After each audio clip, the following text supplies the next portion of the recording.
Sandra, welcome. Thank you very much. Wonderful to be here in these extraordinary surroundings. Great. First of all, I'd like you to tell us about your experiences as business school dean or director of Judge Cambridge. I think in a way, as with most things I've done, it was a voyage of discovery. But what I discovered most of all was that you have to be very clear on your purpose. You have to be passionate about what you're doing, and then you have to get engagement with all sorts of stakeholders to come on the journey with you. And we had in Cambridge Judge Business School an emerging philosophy which we then crystallised, which was to be a great business school at the heart of Cambridge.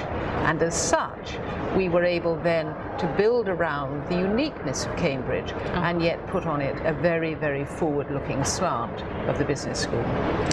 And how do you manage conflict in a business school? How do you resolve conflict, for example, student complaints, staff complaints?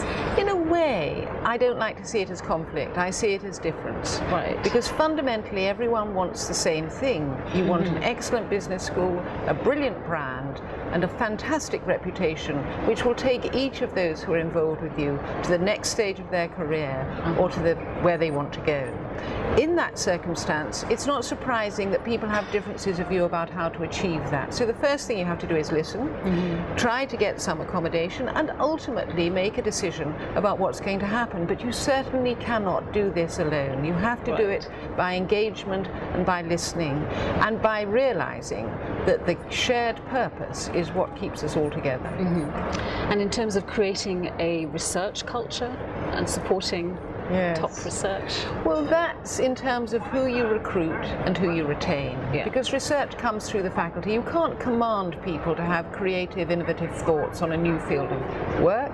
What you can do is recruit people, support them, and advise them on how they might build that extraordinary advancement of knowledge which we are all searching for. So simple things like having a little bit of money available for people to use at their discretion, to go to conferences, to put in papers, to get the software package they want, rather than to having to jump through enormous hoops in order to get there. But at the same time hold people accountable, getting them to report on what they've done, and also developing a culture in which people will ask for support. Right. I think research culture is also about making sure that you have a mix internationally within your building, making sure you have a mix of ages and experience, because people are enormously generous with their insights, which come from somewhere different. And those insights can be very important both individually and institutionally in terms of building a research culture. Yes.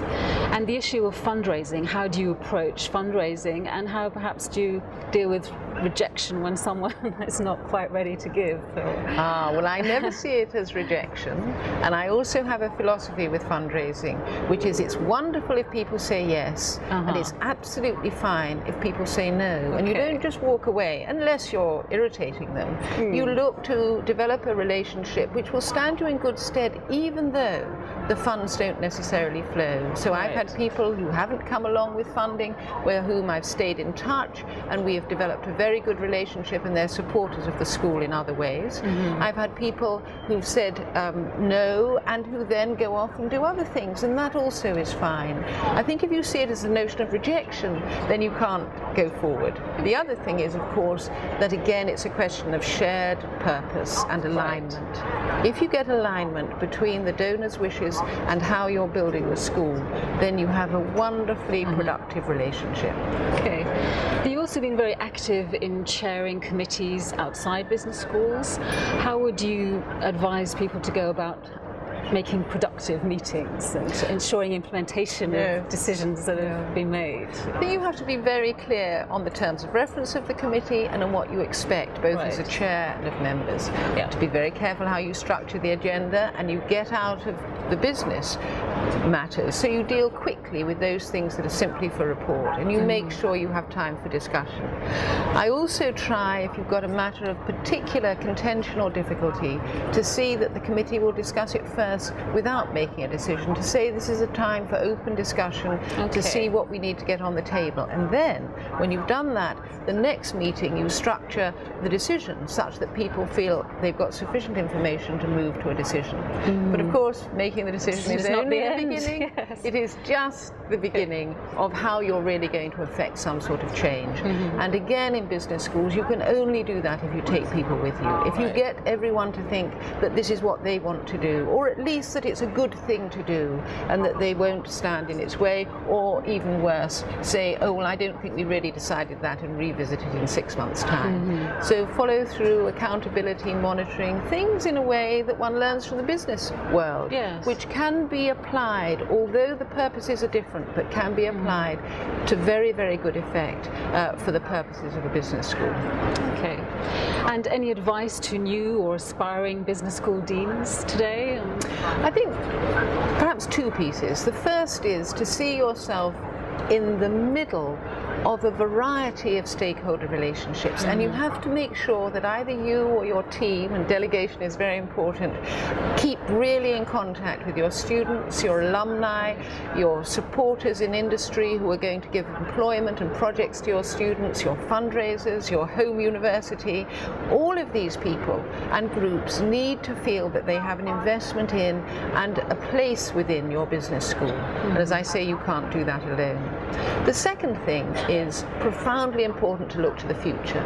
Internationally, the world is changing so fast. If we look at developments in China, in India, in Brazil, we see major business schools arising there. So I think we in the UK have got to realign our sights. Of course, take account of our competitors and collaborators in Europe and in the US, but to do it in a way that we look at these emerging and emerged markets and think about the future, both in research and educational terms. And so a greater diversity and a greater capacity to learn, and I believe to collaborate through partnerships in a fast-changing world, is where I would put the eyes of future deans. Okay, and on a personal role, how do you keep yourself sane and give yourself recovery time as a business school dean? Well, you can probably tell I'm by nature an enthusiastic optimist, and so I always think there will be a solution, and I always feel that if one can get sufficiently people involved, or perhaps change one's mind, because in the light of new information one will find a way through.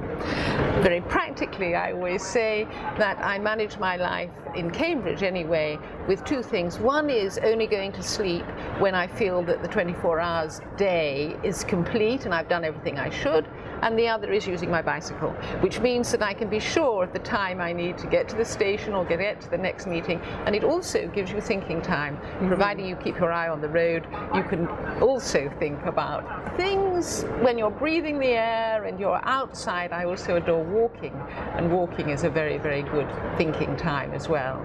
Added to which, of course, are all the fundamentally important relationships in one's personal life. Yes. And one final question, Sandra. How would you characterize involvement in associations like the Association of Business School in terms of their value to business schools and deans? I think everyone in positions of responsibility needs a club of people who are doing jobs similar to them. Notwithstanding the fact that sometimes you're competing, it's extraordinary what you can learn and how you can help each other by realizing that many of the issues that you face are faced by others, that they may have different tacks on how to handle them, and so you can learn, you can support. And also, as far as the UK is concerned, you can present a collective experience, which is very important, again, in the changing international world, providing we remember always to look outwards rather than inwards. Okay, that's excellent. Thank you very much. My pleasure.